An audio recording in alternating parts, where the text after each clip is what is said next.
Assalamualaikum warahmatullahi wabarakatuh. Selamat pagi teman-teman semuanya. Kembali lagi bersama saya Bang Widi. Pada kesempatan kali ini saya akan membahas tentang hipertensi dan kacang atom. Apakah boleh orang yang punya hipertensi makan jajan kacang atom ya? Yuk kita mulai bahas. Sebelumnya perlu teman-teman ketahui ya, kacang atom ini yang warnanya putih, bulat, kemudian rasanya gurih, sedikit asin gitu ya. Awas keliru dengan kacang telur ya. Kacang telur hampir sama bentuknya, cuma dia kulitnya atau pembungkusnya, tepungnya itu rasanya manis ya. Isinya sama-sama kacang ya, cuma beda pembungkusnya, adonan pembungkusnya beda. Kacang telur rasanya manis, kacang atom rasanya gurih-gurih asin ya.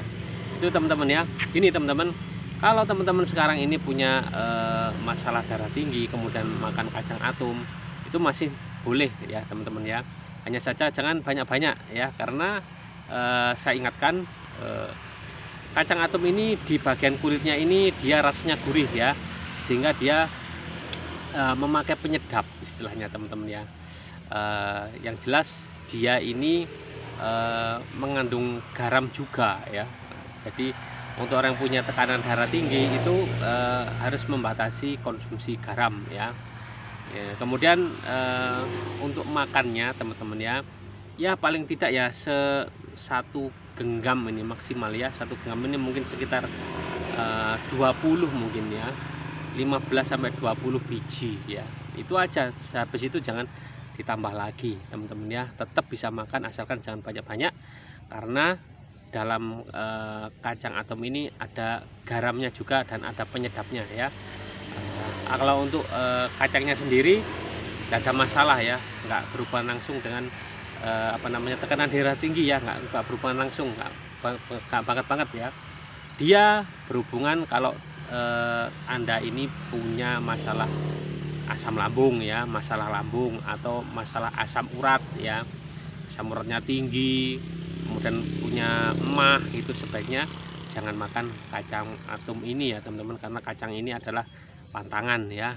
Itu kemudian kalau teman-teman ini hanya darah tinggi saja ya, sekali lagi hanya darah tinggi saja, nggak ada riwayat asam urat dan asam lambung, hanya darah tinggi saja masih oke ya. Tetapi kalau udah ada asam uratnya, apalagi ditambah ada masalah lambung kayak emah atau GERD ya, teman-teman stop makan kacang atom ini ya. Itu aja dari saya teman-teman ya, semoga bermanfaat. Intinya semua makanan itu masih bisa kita konsumsi asalkan dengan takaran yang tepat ya. Meskipun itu pantangan, kalau dimakan hanya sedikit itu masih bisa, asalkan nggak diulangi lagi di hari berikutnya ya. Minimal selama 1 minggu jangan diulangi lagi ya. Silakan dimakan. Kacang atom ini salah satu jajanan kesukaan saya ya.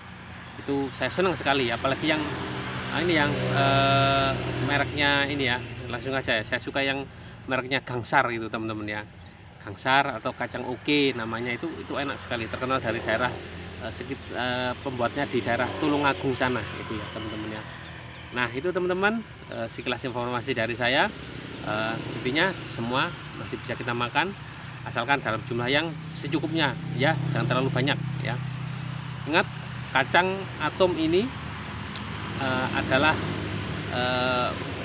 makanan olahan yang mengandung kacang ya. Ingat, dalam satu makanan itu apa ininya, apa bahan utamanya ya. Kalau kacang atom ini yang paling utama adalah kacangnya ya. Kacangnya itu masih bisa kita konsumsi kok ya teman-teman ya.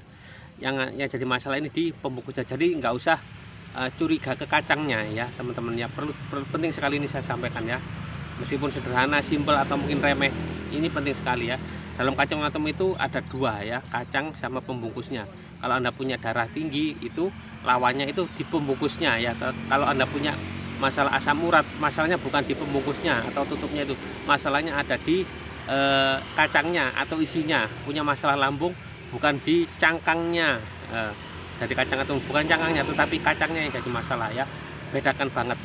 Perlu sekali teman-teman mengetahui ilmu tentang makanan-makanan ini agar segera pulih, sehat kembali ya. Semoga bermanfaat. Wassalamualaikum warahmatullahi wabarakatuh. Salam sehat jiwa dan raga.